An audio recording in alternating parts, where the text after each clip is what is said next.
kemudian nanti komunikasi juga penting. Komunikasi penting. Jadi selain kita cek dari yang ibadah mereka, jadi kalau sepengalaman saya kita buat list itu, form untuk Bismillahirrahmanirrahim. Assalamualaikum warahmatullahi wabarakatuh. Perkenalkan, saya Ratih Asti Supriyanto, biasa dipanggil Miss Asti. Di sini saya bersama rekan saya. Perkenalkan, nama saya Atina Rahmawati Firda, biasa dipanggil Miss Firda. Insya Allah 15-20 menit ke depan kami akan membahas tentang pembelajaran efektif di era pandemi COVID-19 ini. Pandemi COVID-19 kan berjalan berapa lama ya Miss ya? Sudah lama ya Miss ya, dari awal tahun 2020 ini. Jadi kira-kira kita nggak ngajar di kelas sudah berapa lama nih Miss? Kalau saya ingat Miss Firda. Kalau dihitung-hitung ya Miss, dari bulan Maret Miss, kayaknya Miss. Maret awal, terus habis itu April, Mei, Juni, Juli, Agustus, September, Oktober, November. Sudah hampir 9 bulan. Dan semester ini pun awal semester tahun 2020-2021 kita belum pernah ya tatap muka dengan anak secara resmi begitu. Benar. Insya Allah ini pengalaman pertama ya Miss ya, sebagai pendidik, padahal kita biasanya mengajar di kelas, kemudian memberikan tugas di kelas, komunikasi langsung dengan anak-anak. Di era pandemi ini kita dituntut untuk istilahnya jauh dari anak-anak begitu. Kemudian kembali ke topik nih Miss. Tadi kan kita akan membahas pembelajaran efektif di era pandemi. Menurut Miss Firda, pembelajaran efektif di era pandemi COVID-19 itu seperti apa? Menurut saya, pembelajaran yang efektif itu adalah pembelajaran yang berkualitas, di mana guru dan juga murid itu sama-sama mencapai tujuan dan juga target pembelajaran sebagaimana yang diharapkan bersama, seperti itu Miss. Dan cita-cita kami, visi misi sekolah adalah mencetak generasi yang soleh, cerdas dan juga mandiri, seperti itu. Kemudian tadi kan targetnya mencetak generasi yang soleh, cerdas, mandiri, walaupun di era pandemi begitu ya Miss ya. Kemudian targetnya ukurannya itu sendiri apa Miss? Iya. Untuk mencapai target itu biasanya kami minta anak-anak untuk memperhatikan 3 hal Miss. Yang pertama adalah ibadah dan juga akhlak, yang kedua adalah life skill-nya, dan yang ketiga adalah kognitif, seperti itu. Berarti mencakup, kalau saya boleh rangkum tadi, generasi soleh, cerdas, mandiri itu dapat kita lihat selama masa pandemi ini dari ibadah harian mereka, kemudian akhlak juga ya Miss ya, kemudian life skill dan kognitif tentunya yang tidak bisa dipisahkan dari pembelajaran. Betul sekali. Oke, betul Miss. Insya Allah ini nanti kita akan bahas juga Miss beberapa metode yang disarankan oleh pakar-pakar pendidikan. Mungkin kita bisa kupas satu persatu Miss. Baiknya atau mungkin hasil dari metode tersebut, kemudian kendalanya juga, kemudian aplikasinya di sekolah kita. Oke, coba kita mulai aja Miss ya. Untuk metode pertama Miss, ini namanya project based learning. Menurut Miss Firda, project based learning ini efektif nggak?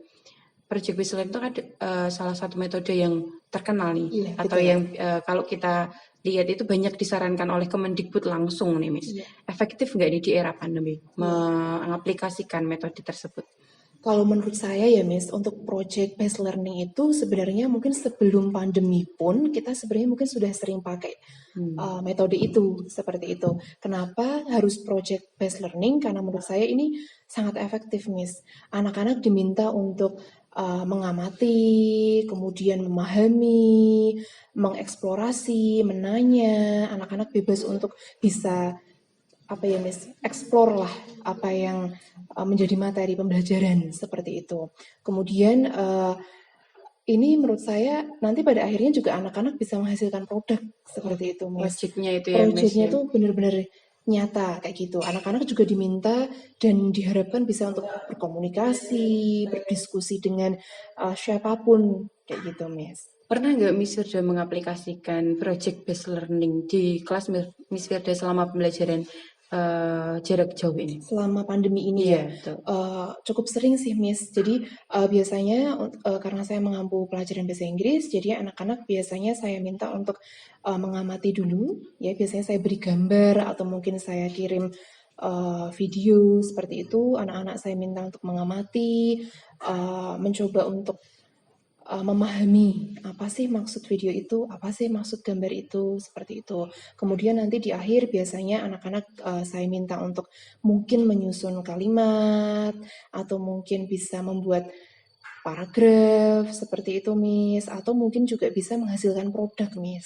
Kalau prosedur teks misalkan, itu kan nanti di akhir anak-anak bisa juga selain hanya menulis prosedur teks, anak-anak juga bisa mungkin praktek kayak gitu, Miss, menghasilkan video seperti itu. Jadi walaupun di rumah mereka tetap produktif Ya, gitu ya, betul Miss ya. sekali. Oke. Berarti kalau kita bisa simpulkan ini cukup efektif Cukup ya, Miss ya, efektif ketika menurut di saya. pembelajaran jarak jauh atau di era pandemi COVID-19 ini. Kemudian berikutnya, Miss, ini yang kita aplikasikan dari awal pandemi sampai akhir itu pembelajaran daring, Miss. Iya. Jadi daring itu kan dalam jaringan, jadi kita tidak bisa ketemu langsung, kemudian kita menggunakan beberapa aplikasi mungkin ya. Mungkin bisa Miss Firda jelaskan apa yang Miss Firda gunakan atau aplikasi apa, kemudian pengalaman ketika awal menggunakan daring sampai akhir-akhir ini. Iya. Jadi awal daring itu kan kita bulan Maret ya, Miss ya. Iya, betul. Awal Maret kalau tidak salah. Akhir tahun ajaran itu ya. Di mana waktu itu memang kita mungkin kalau ditanya siap nggak siap, mungkin nggak siap, Miss. Karena kan kita pun sebenarnya nggak pernah bayangin kalau bakalan ada pandemi, terus tiba-tiba kita harus melakukan pembelajaran jarak jauh, itu kan memang tidak ada sama sekali di kepala kita gitu kan. Kita berharapnya juga semuanya bakalan normal kan seperti itu. Tapi ternyata keadaan berbeda gitu. Jadi waktu bulan Maret awal itu anak-anak harus terpaksa libur 2 minggu, ya kan? Awalnya kan 2 minggu ya, Miss ya. Kemudian tiba-tiba harus nambah lagi. Itu juga mau tidak mau kita harus siap seperti itu. Dan untuk aplikasi pertama yang kami pakai waktu itu adalah WhatsApp, Miss. Jadi kita buat yang grup lebih mudah begitu ya, yang lebih mudah, yang kepepet lah istilahnya kayak gitu. Semua orang punya dan semua orang insya Allah bisa makainya juga seperti itu. Itu awal mulanya pakai WhatsApp, kita buat grup per kelas atau mungkin per mata pelajaran. Di situ ada guru mapel dan juga anak-anak. Kemudian guru bisa menyampaikan materi di situ seperti itu. Kemudian di tahun ajaran baru kita sudah mulai berevolusi seperti itu, Miss, dari WhatsApp. Dari WhatsApp kita sudah mulai beralih ke aplikasi Microsoft Office 365 yaitu atau juga sering pakai itu Microsoft Team itu kita pakai itu. Mungkin Microsoft Team dengan Zoom atau Google Meeting atau Google Classroom itu mungkin sedikit mirip sih, Miss. Cuma kalau Microsoft Team dia lebih ringan seperti itu, jadi tidak terlalu menyedot banyak kuota. Di situ juga anak-anak dengan dinas pendidikan. Bekerja sama juga dengan dinas pendidikan seperti itu. Menarik ya, Miss ya, daring dari hampir 1 tahun nih, Miss, kita belajar daring. Kemudian lawannya nih, Miss, ada yang menyarankan menggunakan luring atau luar jaringan. Mungkin kan kalau daring tadi ada kendalanya juga ya, Miss ya. Nanti kita bahas kendalanya. Kemudian luring tadi mungkin kalau untuk zona merah susah untuk luring. Menurut Miss Firda gimana nih? Kan awal-awal kemarin kita pernah mengaplikasikan luring ya. Jadi anak-anak yang bermasalah mungkin atau yang seingat saya yang pada pembelajaran PTAKI atau BPI karena urgent nih mereka harus dihadirkan ke sekolah, itu pun tidak semua bisa hadir. Menurut Miss Firda pengalaman melakukan luring beberapa kali mungkin ya, nggak setiap kali, itu bagaimana? Kalau untuk luring sebenarnya mungkin bagus ya, Miss. Cuma kendala kita kan anak-anak rumahnya jauh. Beberapa anak rumahnya jauh, mungkin bisa setengah jam dari sini atau mungkin 1 jam dari sekolah, dan itu mereka sangat luar biasa gitu untuk bisa sampai sekolah. Kendalanya sih mungkin karena waktu itu saat itu masih zona merah ya, Miss. Jadi mungkin orang tua khawatir tuh mungkin juga wajar juga sih, Miss ya, karena memang kondisi waktu itu masih merah-merahnya gitu. Ada yang zona merah, ada yang kuning ya, misalnya ada yang oranye. Kalau kita masih ke zona kuning di sekolah kita ya, di sekolah kita. Iya, jadi mungkin kendalanya sih lebih ke orang tua khawatir, itu jelas. Kemudian akses untuk ke sekolah kan mungkin sedikit sulit karena anak-anak jikalau memang harus ke sekolah itu kan harus berdasarkan protokol kesehatan, harus diantar dan juga dijemput oleh orang tua. Sedangkan mungkin orang tua harus bekerja begitu, dan tidak disarankan untuk apa Miss namanya naik transportasi umum atau Gojek. Waktu itu kan belum diizinkan. Mungkin kendalanya sih lebih seperti itu sih Miss. Oh iya, tadi Miss kan kita kan kalau kita ingat tadi target kita untuk pembelajaran efektif tadi ada 3 ya Miss, ibadah, kemudian life skill, satunya lagi adalah kognitif. Iya, betul. Dari yang sudah kita bahas tadi metodenya ini, project based learning, kemudian daring, luring, itu bisa nggak mencangkup ketiga hal tersebut? Misalkan dari daring kita bisa cek ibadah mereka, life skill mereka, seperti itu bisa nggak? Atau mungkin Miss sudah mau share pengalaman ketika untuk mencapai 3 hal tersebut dengan metode-metode tersebut atau cara-cara tersebut bisa dilakukan atau tidak? Di awal waktu anak-anak diliburkan 2 minggu itu, saya mencoba untuk memberikan edukasi ya Miss ke anak-anak bahwa corona itu adalah virus dan lain sebagainya. Apa yang mereka harus lakukan, apa yang harus mereka hindari, seperti itu sudah dari awal. Dan setelah edukasi tentang corona, kami juga memberikan edukasi tentang mungkin lebih menyampaikan target. Jadi targetnya tadi lah, ibadah tadi. Iya, meskipun kalian di rumah, meskipun kalian harus daring, meskipun harus belajar di rumah, target kalian tetap sama. Seperti itu. Tidak ada kata untuk bermalas-malasan seperti itu ya Miss ya. Targetnya tetap dispensasi gitu ya Miss ya, tidak ada dispensasi. Malah harusnya kalau PDR atau belajar dari rumah kan harusnya targetnya itu bisa banyak gitu ya. lebih maksimal. Misal ibadahnya pun sunahnya juga lebih banyak misalkan. Iya, seperti itu Miss. Nah, target-targetnya tadi seperti yang sudah saya sampaikan, ada ibadah harian, kemudian life skill, dan juga kognitif.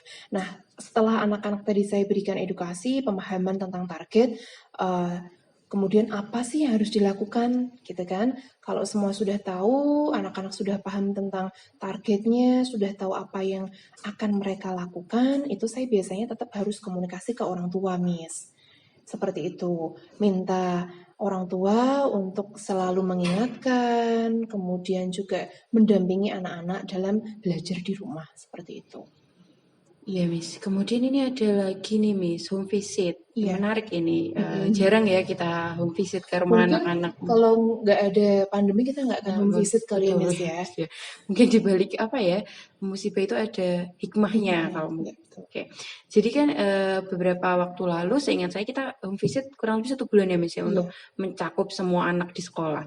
Kemudian Miss Firda punya nggak pengalaman unik atau mungkin kendalanya ketika home visit, atau mungkin bisa kita bilang penemuan yang tidak ditemukan ketika sebelum pandemi begitu? Ada Miss? Pengalaman yang menarik sih Miss untuk home visit, karena sebelumnya kan kita mungkin nggak pernah home visit ya Miss. Kalau misalkan home visit paling kita mengunjungi yang benar-benar urgent gitu banget ya, gitu kan. Nah tapi kan untuk pandemi ini kita memang semua guru dituntut untuk harus home visit ke semua anak, ke semua siswa yang jumlahnya mungkin ratusan, di mana rumahnya pastinya berbeda-beda daerahnya, jauh, ada yang dekat, ada yang jauh, ada yang dekat, kan seperti itu. Dan menarik sih Miss, karena waktu itu saya dapat jatah anak-anak yang memang rumahnya sangat jauh, kayak gitu. Dimana kita harus, dimana untuk angkot saja ya mungkin itu harus oper Miss, mungkin harus oper, harus naik berkali-kali, lebih dari 1 kali gitu. Iya, seperti itu. Kemudian rumahnya juga yang jelas tadi sangat jauh, kemudian harus melewati jalanan yang luar biasa juga Miss, mendaki gunung lewati lembah, mendaki gunung lewati lembah seperti itu. Kemudian senangnya sih saat ketemu sama anak gitu, kan mereka ternyata juga rindu sekolah, rindu teman-teman, rindu gurunya, kayak gitu. Pas waktu kita sampai sana yang pasti mereka sangat senang banget gitu. Kita pun juga senang ya. Kita juga senang bisa lihat anak, bisa bertemu dengan keluarga, itu juga menjadi ajang silaturahmi ya Miss. Ya, betul. Gitu. Silaturahmi kan apa namanya, melancarkan rezeki juga, itu luar biasa. Ternyata dari situ kita bisa lihat sih, oh ternyata anak-anak itu berangkatnya pagi gitu. Mereka bahkan harus rela bangun lebih pagi, kemudian siap-siap lebih pagi, berangkat lebih pagi, ada yang datang juga setengah 6, berangkat itu setengah 6 loh, Miss. Masya Allah. Berangkat setengah 6, Setengah 6 harus sudah siap tuh, harus Miss. sudah siap, ada beberapa anak yang ikut antar jemput, gitu kan. Itu menurut saya semangat mereka untuk bisa sampai ke sekolah itu luar biasa gitu. Jadi kita, Istilahnya tolabul ilmi mereka itu iya, perjuangannya luar memang biasa ini. gitu, Miss. Apalagi ada juga anak-anak yang terpaksa harus tinggal dengan kakek neneknya, di mana orang tuanya harus bekerja keluar kota mungkin atau keluar negeri gitu kan. Ternyata memang perjuangan mereka sangat luar biasa. Mungkin kita nggak tahu kalau kita nggak ada pandemi ini ya, Miss Iya, ya. iya seperti itu, Miss. Oke, kemudian nih Miss ada lagi salah satu metode atau mungkin kita bisa bilang cara yang bisa digunakan yang disarankan Iya. ketika pandemi itu adalah integrated curriculum atau biasa apa ya istilahnya, gampangnya kita bilang tematik nih Miss. Jadi satu tema, kemudian di situ dimasukkan beberapa mapel. Jadi kan kalau kita pikir-pikir kan itu lebih ringan nih Miss. Satu tema misalkan family atau mungkin temanya lingkungan. Itu dalam satu tema tersebut ada mata pelajaran matematika, bahasa Inggris, PKN, IPS dan lain sebagainya. Itu bisa kita nilai dalam satu tema tersebut. Kira-kira menurut Miss Firda gimana nih aplikasi integrated curriculum misal kita aplikasikan ketika pandemi? Kalau untuk integrated curriculum atau tematik itu kan mungkin anak-anak sudah pernah menjalani kurikulum itu mungkin waktu SD ya, Miss. Iya, Sedangkan kita berapa itu ya? Berapa tahun lalu kayaknya iya, tematik itu. kemudian untuk sekolah kita kan kita pakainya kurikulum 2013 revisi ya.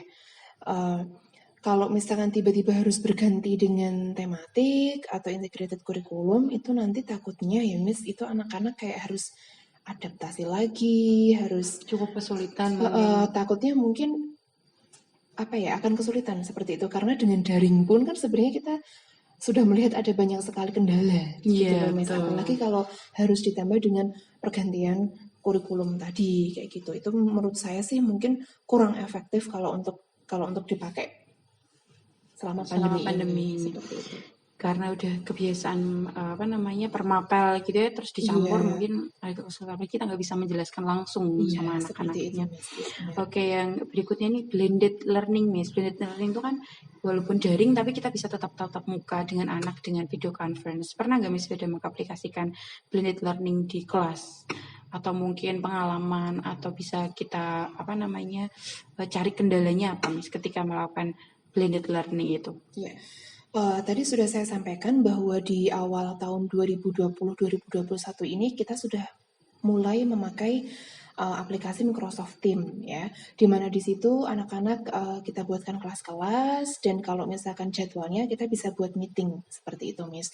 Dan untuk yang blended learning itu saya juga lumayan cukup sering pakai, Miss. Kadang satu bulan itu bisa 2 sampai 3 kali pemakaian.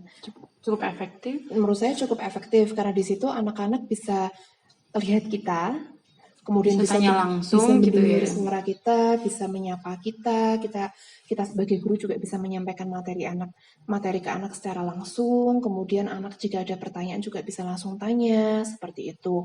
Cuma memang problemnya itu adalah beberapa anak harus bergantian, Miss. Fasilitasnya, entah laptop, entah komputer atau handphone. Kan kadang mereka harus Kendalanya sharing. berarti fasilitas tadi. Iya, mereka harus sharing ke adik mungkin atau kakak, di mana mereka kakak sama adiknya itu juga ikutan Pembelajaran daring, online juga ya. seperti itu. Kemudian pas awal-awal itu mungkin ke kuota, Miss. Jadi anak-anak kan biasanya pembelajaran secara tatap muka, kemudian harus online kan berarti mau tidak mau harus memakan atau membutuhkan banyak kuota. Itu pas di awal-awal seperti itu. Tapi alhamdulillah ke belakang sudah cukup banyak bantuan kuota. Jadi itu lebih dari Kemendikbud. ya, itu lebih banyak membantu juga. Kemudian kendala lainnya mungkin beberapa anak medianya tidak ini, Miss. Tidak apa ya? Tidak memenuhi, ada yang mungkin handphonenya tidak bisa untuk download Microsoft Teams aplikasinya seperti itu karena mungkin memori penuh atau RAM-nya mungkin sedikit seperti itu. Terkadang saya pernah anak itu ada yang masuk keluar masuk gitu Iya, karena jaringan gitu ya katanya Miss ya. nge-lag. Iya, kalau misalnya Microsoft Teams juga harus sinyal kuat nih. Kalau misalkan nggak sinyal kuat tuh kadang suara kita tuh kayak ke anak ya, itu kadang patah-patah atau putus-putus kayak gitu. Jadi memang harus Harus banyak pengorbanan memang banget ya. lah pokoknya. Iya, dari banyak apa namanya metode dan cara yang kita bahas tadi kan Mm-mm. ada yang bisa efektif, ada yang kurang efektif, dan kita boleh simpulkan itu kan ada metode yang apa namanya tadi cocok, ada yang nggak cocok gitu ya. Iya. Atau kita bisa bilang mudahnya itu semua metode itu ada kelebihan dan kekurangannya. Terus menurut Miss Firda untuk apa namanya solusinya gimana nih agar pembelajaran bisa efektif di era pandemi yang sudah kita lewati atau pengalaman-pengalaman Miss Firda ketika mengajar selama pandemi? Iya. Sebagai guru kan kita pasti pengennya pembelajaran bisa berhasil ya, Miss. Bisa Iya, sukses, betul, bisa betul. target-target dan tujuan juga bisa sampai ke anak-anak gitu.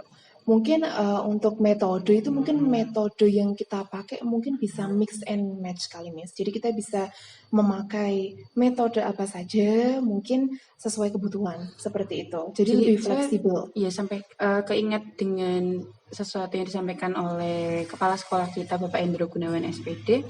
Metode itu bisa dilakukan dengan ya tadi yang bisa kita sampaikan mix and match tadi. Iya, betul. Salah satunya adalah disampaikan oleh Pak Endro Gunawan itu metode daring atau daring dan luring. Jadi kita bisa campur ketika harus daring, ya kita pakai daring. Kemudian Iya. ketika urgent untuk luring atau siswa dihadirkan atau home visit itu kita bisa melakukan luring juga. Begitu Iya, Miss iya, maksudnya? betul, Miss. Sesuai kebutuhan saja sih sebenarnya. Kayak Iya, gitu. Soalnya kan kalau pandemi kan kadang ya kita pengennya A gitu, tapi kan kadang tidak tidak sesuai tidak dengan sesuai target kayak gitu. Kita bisa pakai metode yang lainnya situasi dan seperti itu. kondisinya kadang tidak mendukung ya kayak tadi. Iya, Jadi kendalanya misalkan kita mau Microsoft Teams semuanya bisa hadir, ada yang HP-nya giliran sama adiknya, ada iya. yang kuotanya habis, Ada yang ada tidak yang bisa download juga, iya Miss, Masya tadi. Allah, terus ada yang apa namanya mungkin malah belum terdaftar gitu ya Miss Iya, ya karena memang kendalanya seperti mungkin itu. kalau untuk anak-anak yang tidak bisa download itu tadi ya solusinya ya ini sih, Miss. Biasanya kita print out tugas, kemudian nanti di hari tertentu bisa minta anak untuk ke sekolah untuk mengambil tugas seperti itu. Ya memang apa ya di era pandemi sebagai pendidik kita harus yang namanya ekstra ya Miss Iya, ya Miss, benar. seperti firman Allah kita tidak boleh berputus asa. Iya, Dalam surat betul. Zumar ayat 53 sampai 54 itu kita dilarang berputus asa dari rahmat Allah. Jadi kita harus berjuang apapun yang terjadi. Target kita tadi yang ibadah, kemudian life skill dan kognitif harus tercapai walaupun dengan berbagai cara tadi ya Miss ya. Iya. Misal metode ini kok nggak cocok ketika ini kita ganti. Ketika kok daring kok anak-anaknya sudah mulai loyo, kita home visit mereka. Iya, Begitu ya benar. Miss ya. Heeh, Ya Insya Allah. Jadi seperti itu itu. memang apa namanya pintar-pintarnya kita juga. Jadi di era pandemi ini kita bisa jadi guru yang lebih apa ya Miss istilahnya pembelajar, kemudian guru yang pantang menyerah juga, yang Kita juga jadi lebih sabar, Miss. iya Soalnya betul sabar menghadapi banyak hal juga, menghadapi sinyal mungkin juga bisa. Kan kita menghadapi anak juga menghadapi ya. anak-anak gitu kan, karena mungkin banyak keterbatasan juga. Kita yang nggak pernah belajar Microsoft Teams gitu kan, karena pandemi, mau tidak mau juga jadi belajar. Yang nggak pernah buat video pembelajaran, jadi Heeh, buat video jadi pembelajaran mau gitu mau ya nggak Miss mau ya. buat video gitu. Jadi ya ada hikmahnya lah pasti ya. Betul. Mungkin dari yang kita nggak pernah bersentuhan dengan itu gitu mau nggak Kita mau males harus banget buka komputer mm-mm. karena karena pandemi jadi mau nggak mau setiap hari nih mantengin Ah, komputer gitu ya iya Miss ya. betul. Atau mungkin karena HP-nya dulu nggak upgrade gara-gara pandemi kita jadi punya HP baru nih. Bisa juga nih Miss.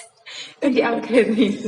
Iya. Oke, kalau boleh saya simpulkan nih Miss dari pembicaraan kita tadi jadi untuk mencapai pembelajaran efektif di era pandemi COVID-19 ini kita bisa menggunakan metode sesuai dengan yang kita butuhkan Iya atau benar. mungkin kita bisa mix and match method ya tadi ya Miss ya. Jadi untuk mencapai 3 target tadi soleh cerdas mandiri dengan ibadah harian, kemudian akhlak, kemudian life skill, Iya. kognitif kita bisa menggunakan metode-metode yang sudah ada. Jadi ketika kita mau cek life skill atau ibadah mereka kita bisa menggunakan daring nih. Jadi sebagai salah satu wali kelas teladan nih Miss di sekolah ya kan Miss Firda kan tadi disampaikan ini tadi memberikan apa namanya istilahnya apa tadi Miss kayak memberikan pemahaman dulu, kemudian nanti komunikasi juga penting ya, Miss. komunikasi penting. Jadi selain kita cek harian ibadah mereka, jadi kalau sepengalaman saya kita buat list itu. Ya, jadi betul. form untuk hari ini sudah ini belum, sudah sholat duha belum, sudah tahajud belum, sudah baca Al-Quran, sudah tahfidz belum, begitu ya Miss ya. Setelah itu nanti kalau daring kira-kira kok mereka tidak terlalu efektif, langsung kita datangi home visit, betul. begitu ya Bisa Miss kita ya. cek waktu home visit seperti itu. Jadi alhamdulillah insya Allah ya Miss ya, lewat penggabungan metode tadi sesuai dengan yang dibutuhkan situasi dan kondisi, insya Allah 3 target tadi dari mulai kognitif, kemudian life skill dan ibadah harian mereka bisa membuat mereka menjadi generasi yang soleh, cerdas dan mandiri. Amin. Begitu ya Miss ya. Mungkin ada yang mau ditambahkan Miss? Mungkin tidak ada sih Miss, cukup sudah terangkum sudah semuanya. Alhamdulillah. Oke, mungkin cukup sekian dari kami. Semoga pembicaraan kami dari awal tadi bermanfaat bagi semua ya. Assalamualaikum warahmatullahi wabarakatuh.